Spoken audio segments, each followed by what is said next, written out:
here in San Francisco with Julie Matthews. Julie is a certified nutrition specialist, consultant, and a specialist in autism. So we're incredibly lucky to have Julie with us today. And today we're going to talk about vegetables. Yes. And trying to get vegetables into our children, because we all know how difficult it is, because most of our children are picky eaters. Absolutely. And so what we're going to do is to create some vegetable dishes that have good texture and good flavor that kids actually like. It's really important to get good nutrition in, and so we just need to find ways that work with them.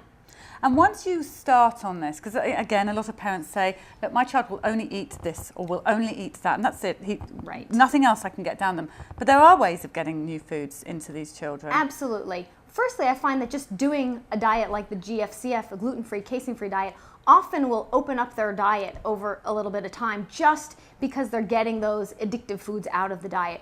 But also, we have to think about what is it they might not like about it. A lot of them have sensory issues, so the texture, we need to make it a good texture, and also some good flavor. Okay, so today we are going to make... Yes, we're going to make vegetable latkes. And I have to admit, I didn't know what a latke was, so... So a latke is a Jewish specialty food, and it's basically like a potato pancake, more or less, kind of a hash brown. Okay, fabulous. So what's the first thing we do? So we are going to start with some zucchini. This recipe is actually starch-free and grain-free. Instead of using potatoes like you would for a regular latke, we're going to make it without potato for people that don't handle starches very well. So in this case, we're going to use zucchini as our first ingredient, and then we're going to add some onion for flavor, some eggs, and some cauliflower that's actually going to work as sort of the starchy potato part of it. And why would starch be a problem for some? I mean, I haven't actually heard that starch could be a problem for kids with autism. So for some kids, it can feed the bad bacteria or other pathogens in the gut. And so by removing it, we help to help with that process and also heal up the gut. It depends. A lot of children, as long as it's gluten-free starch, they can handle it just fine. But others really need to avoid potatoes and corn and other things as well. And again, by going to a sort of specialist doctor or a nutritionist, you might be able to get those results. What we don't want is parents taking their children willy-nilly off everything. Yes, you don't need to. A couple things I think this diet is good for, or this particular recipe. One is you get more vegetables in if you take the potato out, and also get them used to new, they usually love potatoes, so make it new and different. In fact, if you have a particularly picky eater, you could do half potato at first to give it a little bit of that starchier feel, and then over time. But most people do just fine. However, there are people that do diets like the specific carbohydrate diet that wouldn't do starches, and in that case, they would leave the potato out. So first thing we're going to start with the zucchini that I've already shredded. The most important part of this process is making sure that we wring all of the liquid out. We don't want it too soggy. So what you want to do actually is, what I do, and I would just squeeze. You're wringing out all the liquid. Yes, and we're going to put it in our bowl. You can also even use a kitchen towel or a paper towel and blot it. But this is actually a really important step of the process, because if it's too wet, it's just not going to have the right texture. Okay. And it will take too long to cook. So we really want to make sure that we do that. So that's step number one. And then when we've got this in here, we've got onions in as well. Yes, exactly. So you can actually, if you want, that's the one onion, just finely diced up. It's going to go in here with the zucchini. Yes, you can put that in right now. See, now, most parents would think there's no way this is going to go. I'm interested to see what it looks like. Right. Because Billy, when he's 15 years old, my son with autism, now he will eat anything. But I mean, it wasn't that long ago before this was completely out of the question. Yes. And I think a lot of times it's because, it can be a variety of things, but for a lot of kids, it can really, the texture, the kind of crispy texture, really goes a long way for kids liking that. So you can see wrung all of this liquid out of this. And then what we're going to do is we're going to take our cauliflower that we pre-steamed, and I steamed it for about 20 to 25 minutes. I want it pretty soft so I can smash it, you can see, with a fork, and it's going to give it that nice kind of potatoey look and feel. So why do you recommend steaming rather than boiling? You could do either way. I mean, steaming will keep more nutrients, will retain more nutrients if you steam it rather than boil it. So that's usually why I would do that. But you really could, if you were already doing something else, you could do it either way. I see. So that's starting to actually look like mashed potato in an odd sort of way. Yes. So we've got zucchini, we've got onion, and we're going to put this in. Yes, and we're going to also put those eggs in there. So if you want, Shall I crack the eggs in? That'd be great. Literally just crack them in. Yep. So these are, I take it, you're recommending organic eggs. I always recommend organic eggs, but also even if you could do a pastured egg, which is a little bit better, sort of a free-range egg that's eating bugs and doing So an chicken. organic free-range egg. Yes, exactly. We call that, they wouldn't be grass-fed because they don't particularly eat grass. They would be more what we call pastured. So they'd go outside, they'd get sunlight, they'd eat bugs. That really makes the yolks nice and orange and really helps to increase the nutritional value. So rather than just, because some parents say, well, I can't afford it, it's far too expensive. You're recommending that they buy really, really good eggs and eat fewer of them. Exactly. You can. I think that there's certain things you don't want to compromise on, and to me, eggs is one of the things kids will eat, and they have a lot of nutritional value. So make them as nutrient dense of a choice as you can. It's really worth the extra money.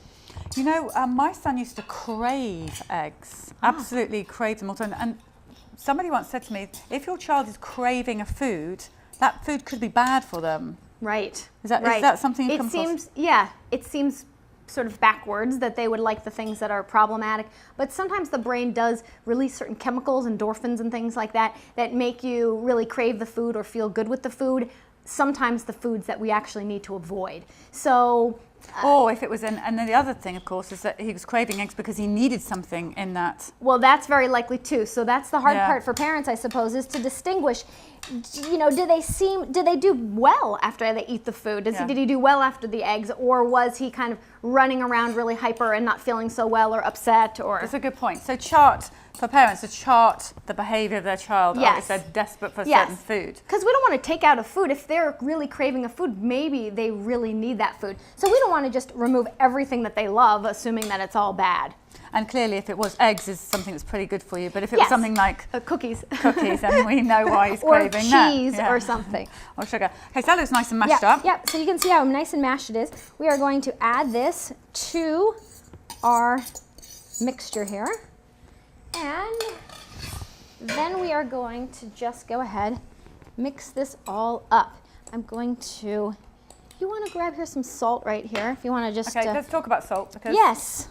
Why are we putting salt in our children's food? Yes, salt actually is good. We need sodium, we need some of the trace minerals, but you need a good quality salt. Because this salt is pink. Yes, that's because there's minerals still in it. This happens to be a Himalayan crystal salt. There's sea salts, Celtic sea salts, all sorts of different things. But I like to get a salt that often has color to it, because usually that'll mean there's some trace minerals, rather than more often than not, if it's white, it's been stripped of the important minerals. So basically, most people, when they're buying salt, just grab it off a supermarket shelf. That's not good salt. Right. I mean, and if you can think about, sometimes there's even aluminum in that salt because they want it to keep from caking and sticking together. Wow. So they can use all sorts of strange additives and things in salt. It's not always just straight salt. So you want to get a salt that's free of all that junk, but also has some good nutrition. And so that's why we have. But how will they? So they stay away from the bleached white stuff, and they look for particular like Himalayan salts. Exactly. Right. Okay. Yes, exactly. And you can find that at a lot of markets today. Okay. So how much of this are we going to put in? So I just put a big pinch. Pinch? Yeah, I like to do things by feel more than perfect. And then if we wanted, we could add some pepper or other spices to it. Okay. And otherwise, we've got everything we need. And now we are going to just heat up our pan here. So the pan's nice and hot, and you're going to put some ghee Yes. in the pan so you can cook with ghee. Exactly. So now that it's hot, we're going to cook with some ghee. And you're just literally putting a dollop in there. Yes, exactly. Enough to coat the bottom. Keep it from sticking. Turn the heat maybe down a little bit. And then we're going to, we can do this a variety of ways, but... Literally wallop it in. Yep. Just like a little pancake here.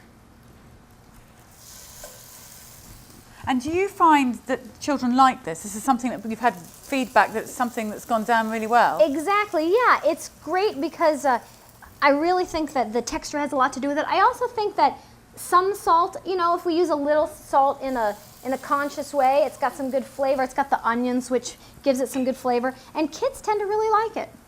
Okay, that's good. I think that sometimes kids are super picky eaters, but sometimes we also, I think, need to give them a little the benefit of the doubt and try some new things. understanding what it is they might not like about it. So if it's the texture, let's try to make it crispy. I mean, my husband always says, look, at the end of the day, they will eat when they're hungry. So you sometimes have to be, you feel like you're being a really mean mother because my child hasn't eaten. When we took Billy off all his food and started the gluten and casein-free diet, he didn't eat for 2 days. Wow. Nothing. And then eventually, because he was just addicted to milk and wheat cereal. That was it, that's all he ate.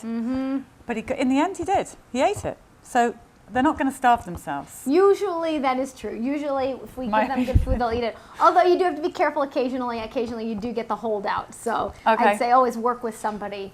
Okay, so now they're ready to be flipped over. Yes, exactly. So now what we do is we want to flip them and give them a little more time. I might have, maybe you'll have to play around with, we'll have to play around with how much to cook them and how brown you want them. But normally with this thing, I always find when I'm cooking something like this, the first looks like your first pancake's always a disaster, and then the more as you cook more and more and more, they get better. Yeah, and that I think as the egg starts to settle with it, it sticks together. You'll notice that this one's already sticking together much better. Once they've sort of held their shape, you can see how. We'll just take that little piece off. You can see how nicely they're firm and holding together.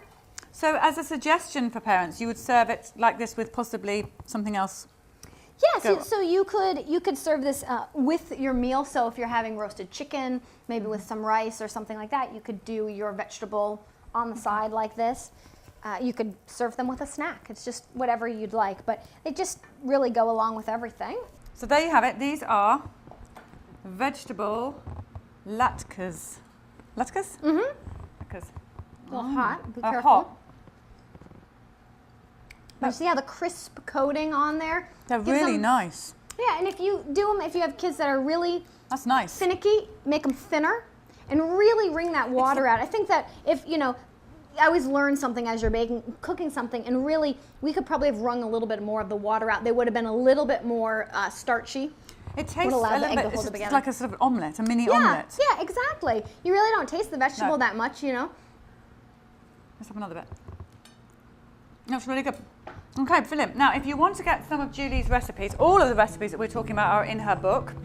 She has this book here, which is full of gluten and casein-free and other special diet recipes in there as well. Exactly. In Cooking to Heal, I have a variety of different special diets from a specific carbohydrate, as I mentioned, and a variety of others. But everything is all gluten and dairy-free. And also, she has another book, which is Nourishing Hope, and in that is a lot of advice for parents with autism. What good nutrition looks like. A lot of what we were talking about today. Exactly. And the background. recipes are all in there. So thank you, Julie. And next week we'll be back with some more recipes. We'll see you next week.